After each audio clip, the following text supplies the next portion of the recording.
Coach Patrick's right here. He knew. Yeah, he knew you.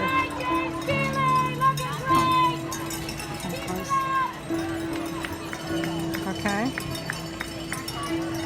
You got it. You can do it. Proud of you, babe.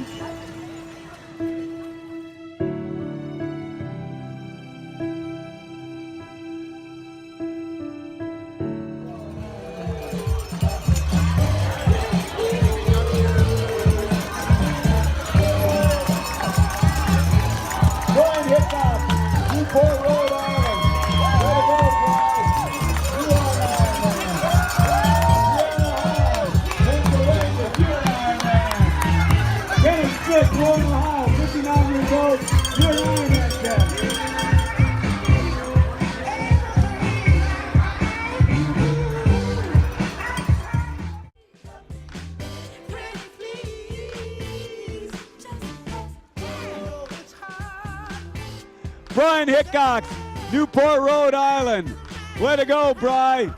You are an Ironman. Gianna Hahn, Pennsylvania, you're an Ironman. Kenneth Smith, Warren, Ohio, 59 years old. You're an Ironman, Ken.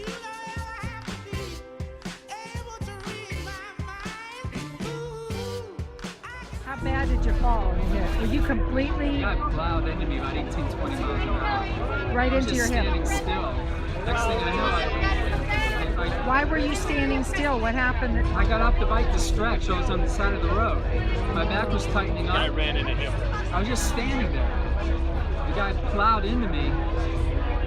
Then he goes, you know, I think I lost consciousness. It's like, I remember talking to me or something. He goes, are you okay? And I remember coming out of it. I go, what happened? What happened? So he was hit by another biker. He was standing on the side of the road with his bike, and a bike ran into him. So he's all bruised up on the left side.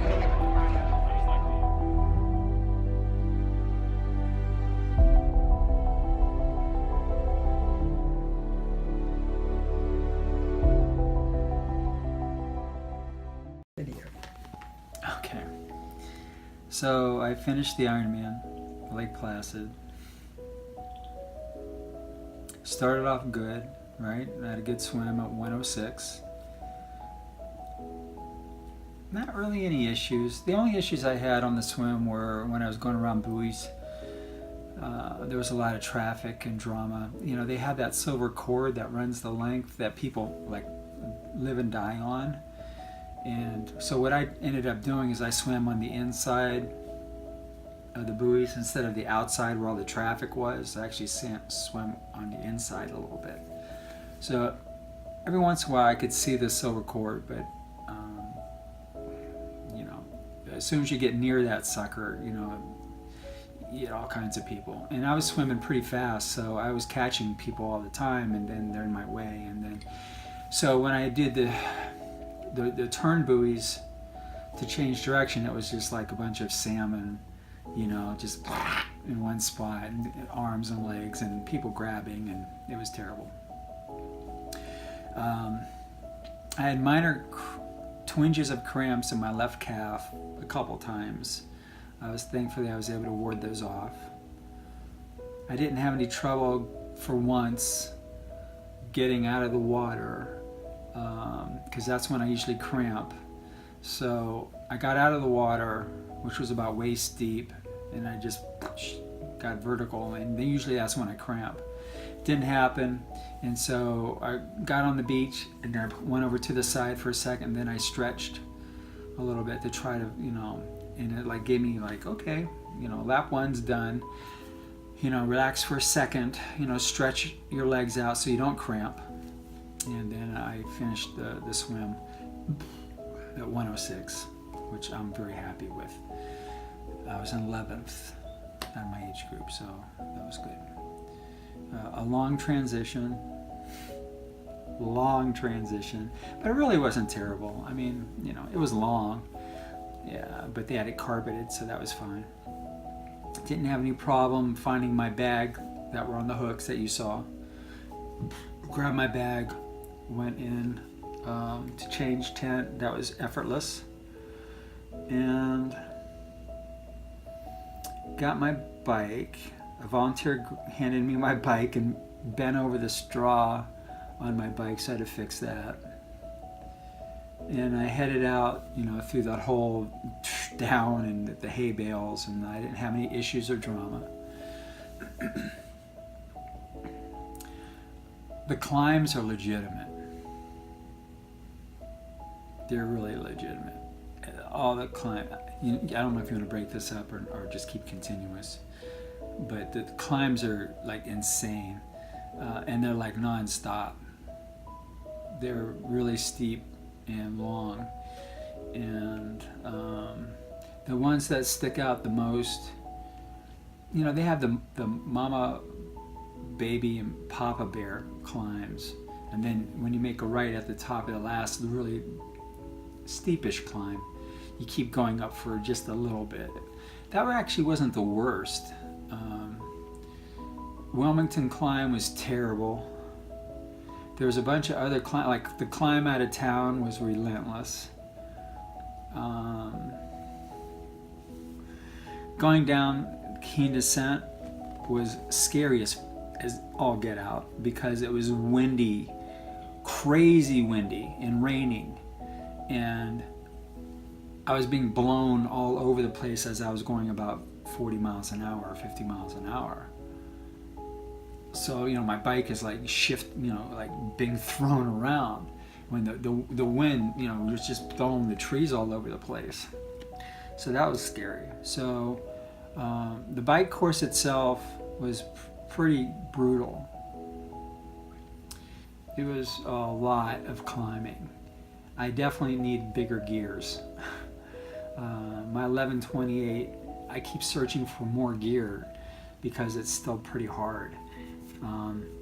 The thing that I can tell you is that my training absolutely paid off, all that I did for those 10 months. I was doing things that, in the past I would have been petered out, like on that run, despite my hip and my foot. He had me trained to where I could continue to run, even with all that stuff. The cadence and the skip, I didn't have to lift my leg up, which was hurting me. So I was just kind of like trying to do the higher cadence and just kind of and he had me do 5 minutes running and 1 minute walking. That made the difference. That really saved me today. If I would have just gone on my own, I would have walked, I think, probably almost all of it. But he had a plan already set up, not knowing that this was going to happen. So what happened? So by mile 99, I was really tired. I was tired. There was a lot of climb. It's like 6,000 feet of climbing or something stupid. And there was a lot. So I had the Three Bears coming up, but also some other pretty significant climbs, and I honestly was beat. I didn't think I was going to do it. So in my mind, I was thinking, okay, you need to stop and pull over to the side and take just a second to let your legs, relax, get some strength back into them before you tackle this, because you're tired. You're really fatigued with all the climbing I did. So there was, like I said, about a 5-foot berm, a beautiful bike lane. It was like huge. It was like 5 feet wide off of the road. So at mile 99, I pulled over to the side, right on the edge of that berm, off. It's like crazy wide berm. And as soon as I got off the bike, I was facing away from the road, and I just remember being spun around violently. Next thing I remember, I was laying on my right side. My helmet was all cocked. I was dazed, and really I didn't know what was going on. And some guy got over top of me, and he asked me if I was okay. And I wasn't really responding. I couldn't even figure out what happened, where I was. I was in shock too. And he goes, "Are you okay?" Again, asked me twice, and I said, "I don't know." I don't, because it just happened, and I'm laying there. I could have had my tibia could have been flying out of my leg, for all I know. I don't know. I mean, I haven't really moved yet. So I said, "What happened?" And he said, "I think our wheels hit." Assuming that I was on my bike and he passed me, and as he was passing me, we hit each other and then we tumbled. That just tells you that he didn't even know that I was standing on the side of the road. He didn't look up. He just crashed into me as I was standing still. So he took off within seconds. He didn't stick around. And I'm laying there on the ground, on the road, on the side of the road in that berm. I'm laying there. And thankfully there was a female spectator who was a nurse come run over, and then there were two gentlemen who ran over who saw it. And they called the cops, to come on over. Man down, man down. I'm just laying there in the road. My helmet's all askew. I'm not moving because I don't know. I'm hurting. My hip hurts. My foot is killing me. And I'm just laying there. And so they assisted me, and the cop came over and he called EMS, the ambulance people. When I was really out of it, really confused. So I was on my right side because that's where I landed, and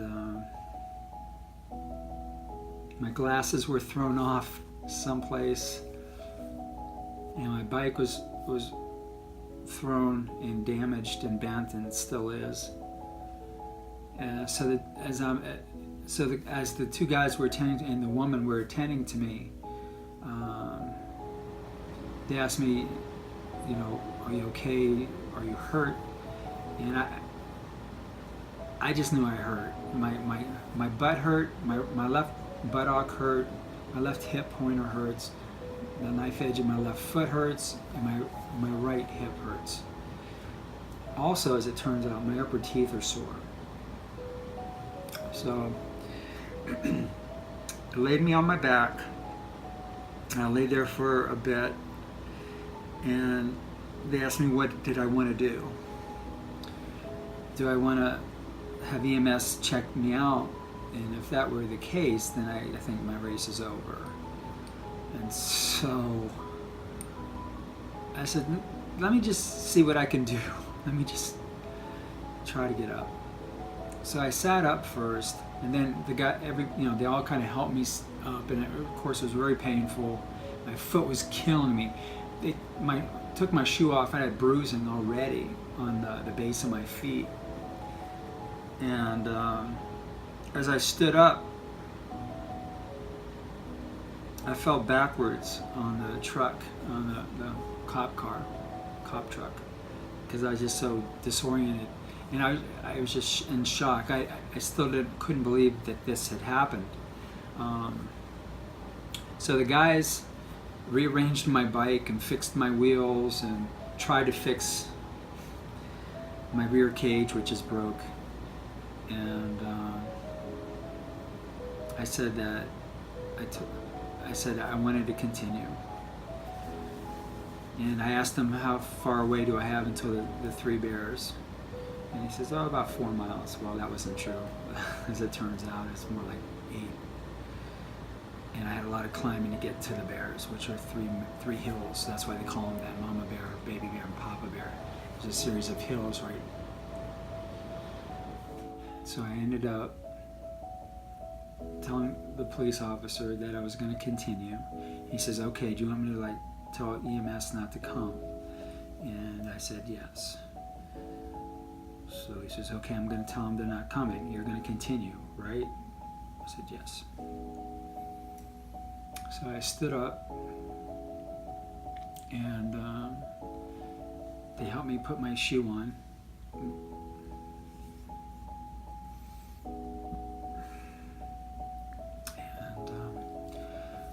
got my bike, and they again make sure, are you okay? Are you sure you're okay?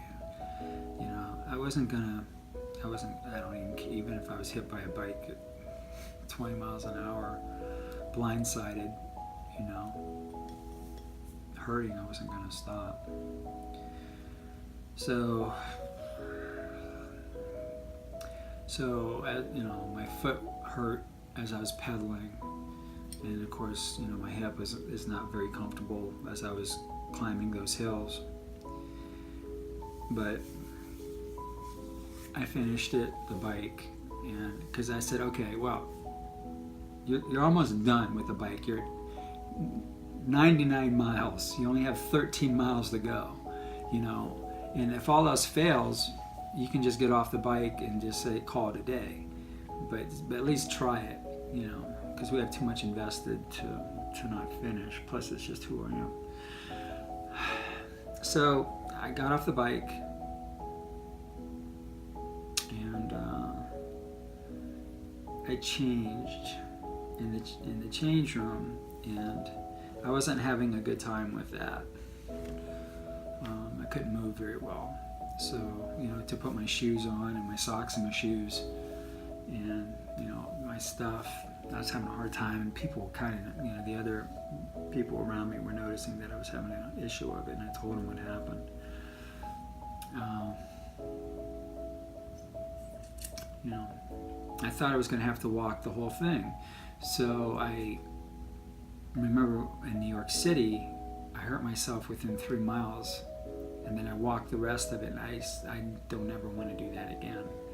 So I started walking down the main hill with everybody's lining, and then I'm hobbling because it hurts, you know. My foot hurt, my hip hurt mostly, pretty badly. So I didn't even want to try to run. I ran into Coach Patrick, and I told him what had happened. And he was in shock. He couldn't believe it. And then I ran into you, and I told you, and I started crying because it's unbelievable. I mean, all that training, everything I've done to prepare for this, running in snow, running in Disney, all 10 months, you know, gone because some asshole, you know, crashes into me as I'm standing still, you know, blindsided me from behind. I didn't even see it coming, you know. So after I got out of sight of everybody, that's what I wanted to do.